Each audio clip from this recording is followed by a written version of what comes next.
Assalamualaikum students, how are you all students? I hope you're all fine. You're most welcome on my YouTube channel Computer Information. Let me introduce myself first. My name is Mohammad Hamza Bilal. I hail from Tehsil Rural District Sargodha.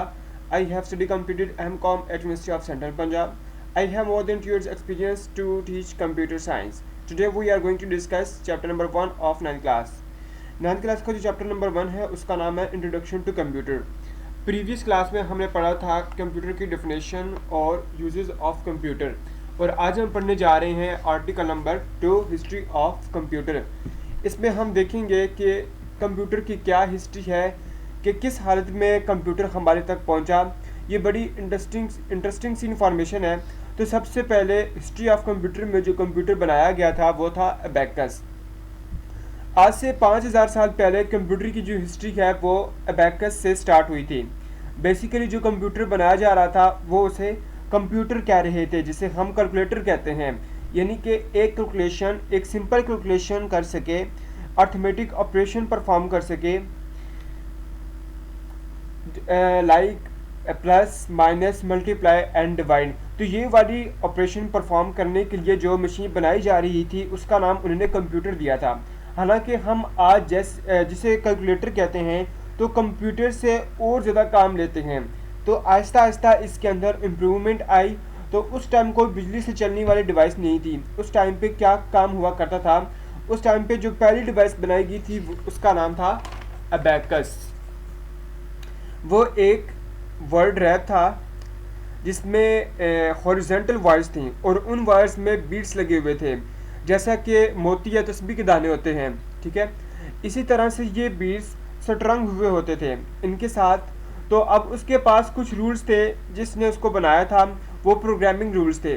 Programming rule से मुराद जैसे कि कोई चीज़ बनाई जाती है उसको use करने के लिए उसके कुछ असूल होते हैं, जैसे कि कैमरा के यूज़ करने के रूल्स हैं, कंप्यूटर को यूज़ करने के कुछ रूल्स हैं। इसके भी कुछ इस तरह से असूल थे कि किस तरह से हम इसमें कैलकुलेशंस करेंगे तो हमें आंसर मिलेगा।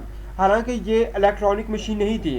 इन बीट्स को मूव करके वो minus plus multiply divide regular arithmetic operation जो होते थे आम रूटीन में, वो भी कोई इतने बड़े नहीं थे जिनकी रेंज कम है, वो परफॉर्म किए जाते थे।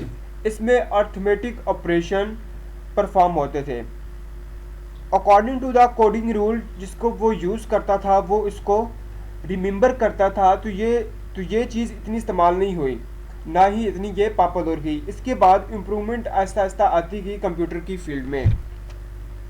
अब अगर कंप्यूटर की हिस्ट्री की बात करें तो ये कंप्लीट नहीं होगी, लेकिन जो मेन इन्वेंशंस हुई थी वो सारी इसने मेंशन कर दी हैं। जिसमें सबसे पहले हमने अबैकस पढ़ा। काफ़ी अरसे के बाद नेपियर बोन्स बनाया गया था। दरम्यान में बहुत सारी इन्वेंशंस हुई, लेकिन हमने टू द पॉइंट बात करनी है। मेजर इन्वेंशंस हुई अबैकस के बाद। जो हमारा आर्टिकल है वो है नेपियर बोन्स। एक पर्सन था जिसका नाम था जॉन नेपियर। ये एक स्कॉटिश मैथमेटिशियन था, यानी स्कॉटलैंड का रहने वाला था, एक रियाजीदान था। इसने एक मशीन बनाई थी। वो मशीन इलेक्ट्रॉनिक नहीं थी जिस तरह से अबैकस की थी, मतलब कि खुद उसको मैकेनिकली ऑपरेट करना पड़ता था। इसी तरह इसकी भी एक मशीन थी। वो जो मशीन थी उसका नाम इसके नाम पे रखा गया था, यानी इसका नाम नेपियर बोन्स रखा गया था। तो ये कुछ इस तरह से इसकी पिक्चर है। लाइक पजल्स, छोटे छोटे ब्लॉक्स होते थे। इन ब्लॉक्स के ऊपर नंबर लिखे होते थे, जैसे कि आप पिक्चर में देख रहे हैं। तो इनको स्लाइड करके, जैसे हम पजल्स में स्लाइड करते हैं, मतलब उनको फेरते हैं यहाँ से यहाँ तक। तो इस तरह इसको भी स्लाइड करके इसकी कैलकुलेशन होती थी। वो भी इसका कोई रूल था जिसने ये रूल बनाया था, इसके तहत ये कैलकुलेशन किया करता था। क्योंकि उस टाइम तो ना इनको पता था, लेकिन अब हम इस्तेमाल नहीं करते। इस रूल के तहत इनको आगे पीछे करके नंबर को माइनस प्लस मल्टीप्लाई डिवाइड ही कैलकुलेशन करते थे। बाद में इनको काउंट कर लेते थे। लाइक इस ब्लॉक ने इसको आगे किया, इसने इसको आगे किया, इनको काउंट कर लिया। तो इस तरह से इसकी कैलकुलेशन होती थी, जो कि इनके रूल का इनको पता था। इस रूल का नाम इन्होंने रखा था स्लाइड रूल। जब हम इनको स्लाइड करते हैं तो इनकी कुछ कैलकुलेशन होती थी। इसके अंदर इंटरेस्टिंग बात यह है कि इसमें ना सिर्फ प्लस माइनस मल्टीप्लाई डिवाइड हुआ करता था, बल्कि इसमें स्क्वायर भी हम फाइंड कर लेते थे और स्क्वायर रूट भी हम फाइंड कर लिया करते थे। ट्रिग्नोमेट्रिक फंक्शन यहाँ पे मौजूद होते थे, लाइक साइन टेंजेंट कॉस्ट हम परफॉर्म कर लिया करते थे। ये जो डिवाइस थी ये पॉपुलर हो गई थी कमर्शली तौर पर, यानी बिजनेस लेवल पे लोगों ने इसे इस्तेमाल किया था। कमर्शली इसको सक्सेस मिली थी और इनको बुक कीपर्स, शॉप कीपर्स और अकाउंटेंट्स ने इसको इस्तेमाल किया था। यानी कि बुक कीपर्स ने इसको रखा हुआ था इससे कैलकुलेशन करने के लिए, जैसे आज उन्होंने कैलकुलेटर रखा होता है। और शॉपकीपर्स जो दुकानदार हैं, जो अकाउंटेंट्स हैं, जिनके पास सारा पैसे का हिसाब किताब होता है, जो पैसे का डिपार्टमेंट होता है, जहाँ पर मनी की ट्रांजैक्शन होती है, उनके पास भी ये इस्तेमाल होती थी मशीन। स्लाइड रूल कब तक इस्तेमाल हुआ था? एक एमसीक्यूज़ के तौर पर ये आपसे पूछा जा सकता है कि स्लाइड रूल कब तक इस्तेमाल हुआ था। टिल मिडल 70s तक ये इस्तेमाल हुआ था स्लाइड रूल। ठीक है, नेपियर बोन्स के बाद एक पास्कलाइन बनाया गया था, पास्कलाइन कैलकुलेटर। ठीक है, तो कंप्यूटर की हिस्ट्री में नेपियर बोन्स के बाद आया पास्कलाइन कैलकुलेटर। अब ये पास्कलाइन कैलकुलेटर क्या था? ये पास्कलाइन ने बनाया था और इसी के नेम पे था। ये जो कैलकुलेटर है इसमें गियर का इस्तेमाल हुआ था। पास्कल्स ने एक गियर सिस्टम बनाया था जो कि बाइक्स में यूज़ होता है। मुख्तलिफ आजकल साइकिल में जो गियर सिस्टम इस्तेमाल होता है, जिसे हम आम ज़ुबान में गिरारी कहते हैं आपस में, जो इसके टूथ गियर थे वो इंगेज होते हैं। इसी तरह इसके अंदर भी था।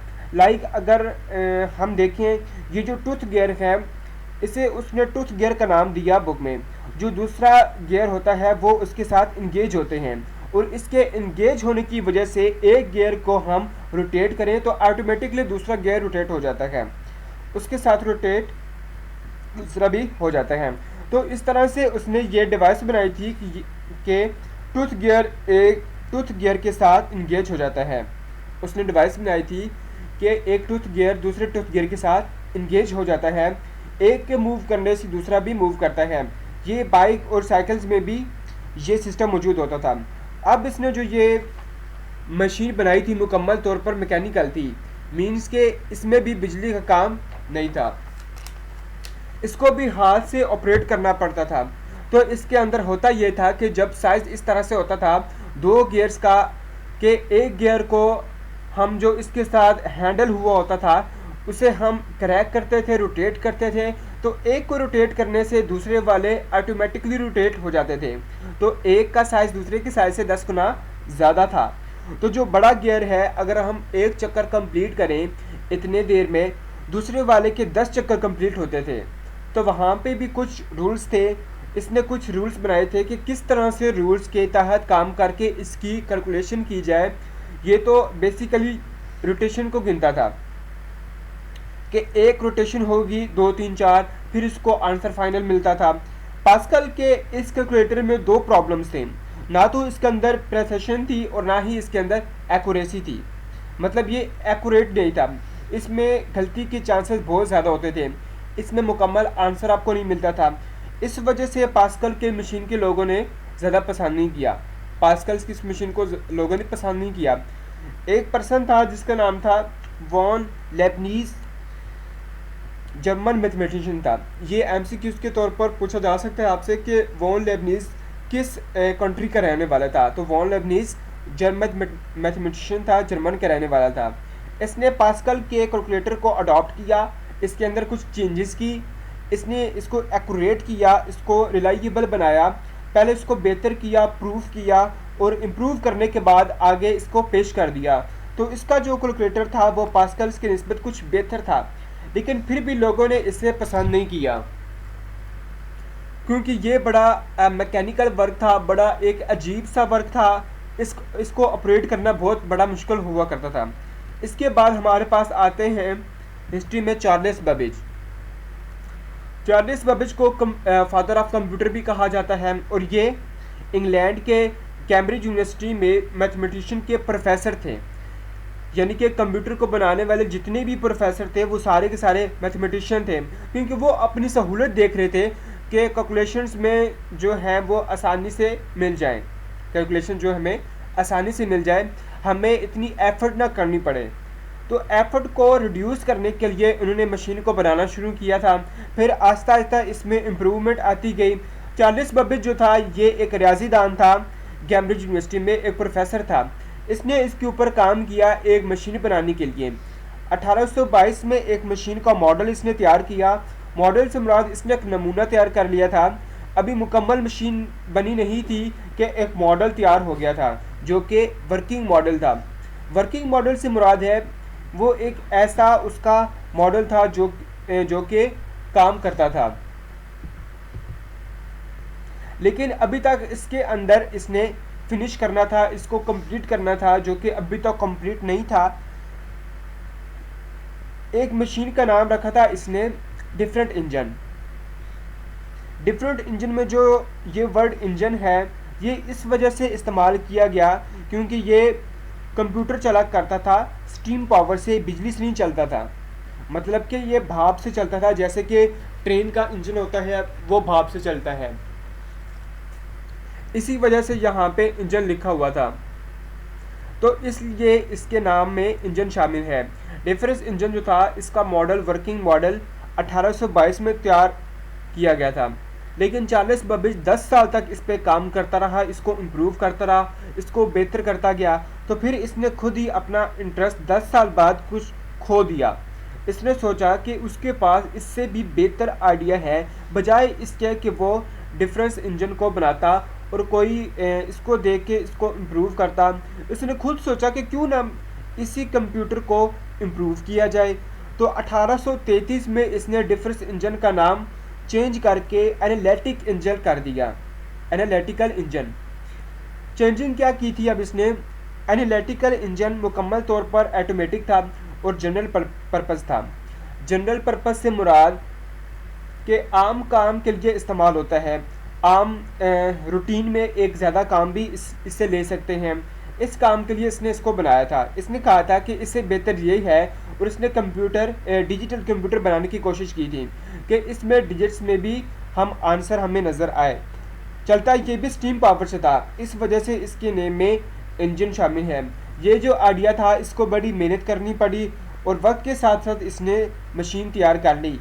ये मशीन में स्टीम पावर से चलती थी, फुली प्रोग्रेस थी, ऑटोमेटिक थी, डिजिटल थी, जनरल पर्पस के लिए इस्तेमाल होती थी। आम जो टास्क होते थे हमारे एक से ज़्यादा काम भी कर सकता था ये कंप्यूटर, लेकिन इसमें प्रॉब्लम ये था कि इसको एक ही पर्सन ऑपरेट कर सकता है। ठीक है। चार्ल्स बेबेज के बाद जो हिस्ट्री में नाम आया वो है हॉर्मन हॉलरिथ। हॉर्मन हॉलरिथ में 1890 में पंच कार्ड बनाया और पंच कार्ड टेबुलेटर बनाया। इसका क्या आइडिया था? इसका आइडिया ये था कि जब कंप्यूटर के अंदर जब हम कोई काम कहते हैं करने के लिए कंप्यूटर को डाटा देते हैं, वो इसको प्रोसेस करता है। अब जो चार्ल्स बेबेज का कंप्यूटर था वो जो प्रोसेसिंग किया करता था बहुत टाइम लग जाता था। इससे पहले जो कंप्यूटर आपको पता है नेपियर बोन्स, अबैकस, ईटीसी वो इस्तेमाल के काबिल नहीं थे। उनके अंदर हमें बहुत सारी एफर्ट करनी पड़ती थी, फिर जाके हमें आंसर मिलता था। वो भी छोटी मोटी कैलकुलेशंस होती थी। तो चार्ल्स बेबेज का जो कंप्यूटर था वो बड़ा प्रोसेसिंग में टाइम लगाता था। आज के जो कंप्यूटर हैं वो मिनी सेकेंड, नैनो सेकेंड में और एक सेकेंड में 10-10, 15-15 टास्क कंप्लीट कर लेते हैं। लेकिन ये जो इसका कंसेप्ट था कि कंप्यूटर को प्रोसेसिंग ना करनी पड़े, क्यों ना हम आंसर भी कंप्यूटर के अंदर पहले से ही सेव कर दें और वो आंसर भी पंच कार्ड के अंदर पंच कर देता था और पंच करके सेव कर देता था आंसर। अब क्या होता था कि कंप्यूटर से जब कैलकुलेशन करवानी होती थी, इसको डाटा दिया, अब इसने प्रोसेसिंग नहीं करनी। ठीक है। इसको जब डाटा दिया अब इसने प्रोसेसिंग नहीं करनी, इसने सिर्फ आंसर निकालना और निकाल के दे देना है। इससे हमारा जो टाइम बच जाता था, तो टाइम कंज्यूमिंग काम को इसने कम कर दिया। टाइम कंज्यूमिंग का जो काम था इसने कम कर दिया। ये इसका कॉन्सेप्ट था। तो इसने इस कॉन्सेप्ट के लिए पंच कार्ड बनाया और पंच कार्ड टेबुलेटर बनाया। पंच कार्ड टेबुलेटर ऐसे ही है जैसे पंच कार्ड को रीड करने वाली एक डिवाइस होती है। मतलब पंच कार्ड को पंच कार्ड टेबुलेटर के अंदर इंटरेस्ट किया जाता था और इसके अंदर नंबरों की कैलकुलेशन की जाती थी। और इसमें कुछ फिगर्स हैं जो आपने याद रखने हैं कि पंच कार्ड जो है, एक पंच कार्ड इसमें कितने डेसिमल प्लेसेस तक स्टोर होता है। एक पंच कार्ड इसमें कितने डेसिमल प्लेसेस तक स्टोर होता है। तो एक पंच कार्ड जो है वो 80 डेसिमल प्लेसेस तक स्टोर होता है। 80 डेसिमल प्लेसेस तक ये स्टोर हो सकता है। जो पंच कार्ड टेम्पलेटर था, एक वक्त में बहुत ज़्यादा इसमें पंच कार्ड डाल सकते थे। वो पंच कार्ड हम किस तरह से डाल सकते थे, वो एक स्टैक फॉर्म में हम इसके अंदर इंटरेस्ट कर सकते थे। और स्टैक फॉर्म क्या होती है, बेसिकली एक अरेंजमेंट होती है। इसे कहते हैं ऐसी अरेंजमेंट जिसमें जो चीज़ हमने लास्ट पे रखी है वो सबसे पहले हम उठाएंगे। जैसे मैं 5 किताबें रख देता हूँ, वो पहली वाली बुक उठाऊंगा जो लास्ट पे रखी, इसे कहते हैं लास्ट इन फर्स्ट आउट।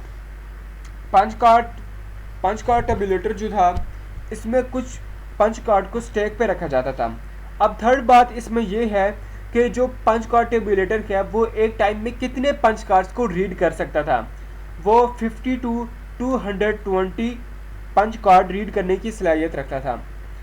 अब हार्मन हॉलरथ में ये मशीन तो बनाई, लोगों को पसंद भी आ गई, लेकिन इसमें से हमें एक कॉन्सेप्ट भी मिल गया जो आज भी यूज़ हो रहा है। इसने जो कंप्यूटर बनाया था उसे कॉन्सेप्ट मिल गया। वो कॉन्सेप्ट क्या था? कॉन्सेप्ट था इनपुट आउटपुट का। जो हमने पंच कार्ड को अंदर चीज़ सेव करनी, इसमें इनपुट भी रहे और आउटपुट भी मिले हमें। दूसरी चीज़ जो इसने हमें बताई थी, बाकी जो आने वाले कंप्यूटर बनाए गए थे उसमें भी ये काम किया गया, ये फैसिलिटी रखी गई थी, डाटा को स्टोर किया जा सके, डाटा को सेव किया जा सके। इसने कुछ कंसेप्ट दिया कि कंप्यूटर कुछ सेव भी कर सकता है, याद भी कर सकता है। तो कॉन्सेप्ट स्टोरेज का जो कॉन्सेप्ट है, इनपुट आउटपुट का कॉन्सेप्ट हार्मन हॉलरथ से निकला है। ठीक है, ये अपने बात याद रखनी है कि स्टोरेज का कंसेप्ट, इनपुट आउटपुट का जो कंसेप्ट है, ये हार्मन हॉलरथ से निकला है, जो आज तक इस्तेमाल हो रहा है। इसके बाद कंप्यूटर की हिस्ट्री में बात होती है ईडीसी। ईडीसी की एब्रिविएशन है इलेक्ट्रॉनिक डिजिटल कंप्यूटर। ईडीसी से मुराद है कि पहला बिजली से चलने वाला ये डिजिटल कंप्यूटर कौन सा था? पहला बिजली से चलने वाला कंप्यूटर ईडीसी है। तो हिस्ट्री में इसका बड़ा यूज़ हुआ था और बड़ा इसका वर्क भी था। 1942 में ये बनाया गया था। दो स्टूडेंट्स थे, जोहन मैचली और जोहन पी एकर्ड। ये यूनिवर्सिटी ऑफ पेंसिल्वेनिया में स्टूडेंट्स थे इंजीनियरिंग के डिपार्टमेंट में। वहाँ इन्होंने कंप्यूटर बनाया जिसका नाम था ENIAC। ठीक है, ENIAC stand for electronic numerical integrated and calculator. ठीक है, ये फुल फॉर्म है इसकी। ये मशीन इन्होंने बनाई थी, फिर किस पर्पस के लिए बनाई? ये मशीन इन्होंने किस पर्पस के लिए बनाई? इस टाइम पे वर्ल्ड वार 2 के दरमियान जो ब्रिटिश गवर्नमेंट थी, ये जो अमेरिकन की गवर्नमेंट थी, तो इनको ज़रूरत थी बहुत सारे वेपन्स की कैलकुलेशन करने के लिए। तो वेपन्स को ऑपरेट करने के लिए कंप्यूटर की जो इनकी वेपन्स को ऑपरेट करे और इनकी कैलकुलेशन कर सके, तो इस मकसद के लिए इन्होंने कंप्यूटर बनाया था अपने डिपार्टमेंट की तरफ से, जिसका नाम था ENIAC। और वो कंप्यूटर पहला इलेक्ट्रॉनिक डिजिटल कंप्यूटर था, बिजली से चलने वाला डिजिटल कंप्यूटर कहलाया था। इन्होंने अपनी गवर्नमेंट के लिए कंप्यूटर बनाया था, अपनी मिलिट्री के लिए बनाया था, जो कि 5000 एडिशन पर सेकेंड, ठीक है, परफॉर्म कर सकता था। इसका साइज़ बहुत बड़ा था, जितना आज एक रूम का साइज़ होता है इतना इसका साइज़ होता था। तो ये 5000 एडिशन पर सेकेंड परफॉर्म कर सकता था। ठीक है, ये अपनी याद रखना है, 5000 एडिशन पर सेकेंड परफॉर्म कर सकता था कैलकुलेशन 1 सेकेंड में। और ये जो कंप्यूटर था 140 किलोवाट को 140 किलोवाट की पावर कंज्यूम करता था। तो बहुत सारी बिजली कंज्यूम होती थी, साइज़ भी बहुत बड़ा था। तो इस टाइम के लिए ये बहुत अच्छा कंप्यूटर था जो कि बिजली पे चलता था और एक डिजिटल भी था। तो कंप्यूटर की हिस्ट्री में फिर बात आती है जॉन वॉन न्यूमन। इसने एक आइडिया दिया था 1945 में ENIC जो एक कंप्यूटर बनाया गया था, इसकी कामयाबी के बाद जब वो कामयाब हो गया, जब उसकी सक्सेसफुल हुई, तो उसके अंदर जॉन वॉन न्यूमैन ने, जो कि एक साइंटिस्ट था, ये भी एक मैथमेटिशियन था बेसिकली, कंप्यूटर की फील्ड में ये एक साइंटिस्ट है, क्योंकि इसने एक कॉन्सेप्ट दिया था, एक आइडिया दिया था, एक थ्योरी पेश की थी 1945 में। आइडिया इसका ये था कि कंप्यूटर का जो स्ट्रक्चर है वो सिंपल होना चाहिए, फिक्स होना चाहिए। जो ENIAC का स्ट्रक्चर था वो फिक्स ही था, फिक्स नहीं था बल्कि, ठीक है। ENIC को देखते हुए इसने ये बात की थी कि ये जो ENIC का जो स्ट्रक्चर है ये फिक्स नहीं है, वो बहुत ही बड़ा स्ट्रक्चर था, बहुत सारे कंपोनेंट्स थे जो इसके साथ अटैच होते थे। जब उसके अंदर कैलकुलेशंस करनी होती थी, बहुत सारे हमें काम करने होते थे जिसमें इसके अंदर कैलकुलेशंस करनी है, ठीक है, जिसमें इसके अंदर कैलकुलेशंस करनी है। प्लस वाला जो फंक्शन है वो ऑन करके, मतलब उसके स्विचेस ऑन करने होते थे, बाकी के स्विचेस जो है वो हमें ऑफ करने पड़ते थे। मतलब खुद बताना पड़ता था कि मैं क्या काम कर रहा हूँ, ठीक है, मैं क्या काम करवा रहा हूँ। फिजिकली जाके उसको कंप्यूटर को ऑपरेट करना पड़ता था, उसके वायर्स को प्लग करना पड़ता था, प्लग आउट करते थे, प्लग इन करते थे, बहुत सारे काम करते थे, इसमें बहुत मेहनत दरकार होती थी। तो इसने कहा कि कंप्यूटर का जो साइज़ है वो फिक्स होना चाहिए, जो स्ट्रक्चर है वो फिक्स हो और बहुत ही सिंपल हो। जैसे आज हमारे कंप्यूटर का स्ट्रक्चर है, हम उसे सिंपल सा यूज़ करते हैं। फिर इसने एक थ्योरी पेश की थी। अब इसकी थ्योरी क्या थी कि डाटा एंड प्रोग्राम एक ही मेमोरी पर सेव होने चाहिए, डाटा एंड प्रोग्राम एक ही मेमोरी पर सेव हो जाएं और मशीन को खुद पता हो कि डाटा कौन सा है और प्रोग्राम कौन सा है। आज भी यही होता है जो इस बंदे ने ये कंसेप्ट दिया था कि हमारी जो हार्ड डिस्क है, जो सेकेंडरी स्टोरेज डिवाइस है, हमारी मेमोरी है, हमारे प्रोग्राम भी इसमें पड़े हैं, ठीक है। हार्ड डिस्क, हमारी जो हार्ड डिस्क है सेकेंडरी स्टोरेज है, हमारी मेमोरी है, हमारे प्रोग्राम भी इसमें पड़े हैं और डाटा भी इसमें पड़ा है। खुद ही इसको पता हो कि कैसे डाटा के ऊपर प्रोसेसिंग करनी है, प्रोग्राम के ऊपर प्रोसेसिंग करनी है, इस इंस्ट्रक्शंस को खुद ही तब्दील करे, हमें इसको बताना ना पड़े, ठीक है। ये जो प्रोसेसिंग करे, इंस्ट्रक्शंस को खुद ही तब्दील करे, हमें इसको बताना ना पड़े। अब इसने आइडिया तो ये दिया था, लेकिन खुद इसने कोई कंप्यूटर नहीं बनाया। आइडिया तो इसने दे दिया, बल्कि इसने खुद कंप्यूटर नहीं बनाया। लेकिन इसके बाद जो दो कंप्यूटर बनाए गए शुरू में, उन कंप्यूटर बनाने वालों ने आइडिया को फॉलो किया कि इसका जो आइडिया है, क्या ये इसका आइडिया काम करता है कि नहीं करता, शायद ये आइडिया इसका कामयाब हो जाए। उन्होंने इसके आइडिया के मुताबिक काम किया, वो आइडिया कामयाब हो गया और ये आइडिया आज भी चल रहा है सिस्टम में। तो इसके बाद जो दो कंप्यूटर बनाए गए जो कि टेस्ट करने के लिए थे, एक का नाम था यूनेविक UNIVAC और दूसरे का नाम था EDVAC, ठीक है। यूनेविक की आपको अब्रीविएशन मिल जाएगी बुक में, और जो EDVAC है डेविक, इसकी है अब्रीविएशन है इलेक्ट्रॉनिक डिस्क्रीट ऑटोमेटिक कंप्यूटर, ठीक है, इलेक्ट्रॉनिक डिस्क्रीट ऑटोमेटिक कंप्यूटर। ये दो कंप्यूटर थे जिसके आइडिया पे बेस करते थे, जो कि कामयाब हुए। इसके बाद बात आती है advancement in 1950s to 1960s। इसने 10 साल के अरसे में जो एडवांसमेंट हुई कंप्यूटर की फील्ड में, इनको इसने एक्सप्लेन करके इसके अंदर मुख्तसर सा एक्सप्लेन कर दिया। दो बड़ी इन्वेंशंस थी इसमें, एक इन्वेंशन है मैग्नेटिक कोर मेमोरी और दूसरी है transistor circuit elements. Magnetic core memory इन्हें मेमोरी इंट्रोड्यूस हुई, ठीक है, मैग्नेटिक कोर मेमोरी इंट्रोड्यूस हुई इस 10 साल के दौरानिया में, जिसका मतलब ये है कि ऐसी मेमोरी जो मकनातीसी कुव्वत से डाटा को स्टोर करती है, जैसी हमारी हार्ड डिस्क एक मैग्नेटिक मेमोरी है, मैग्नेटिक स्टोरेज डिवाइस है, मकनातीसी कुव्वत से डाटा को स्टोर करती है। और हमें ये पता है कि हमारी जो हार्ड डिस्क है वो छोटी सी साइज़ में बहुत सारा डाटा स्टोर किया जा सकता है, इवन के टेराबाइट्स में भी डाटा स्टोर किया जा सकता है। जो मैग्नेटिक मेमोरी होती है वो छोटा साइज़ होने के बावजूद बहुत सारा डाटा स्टोर करने की सलाहियत रखती है।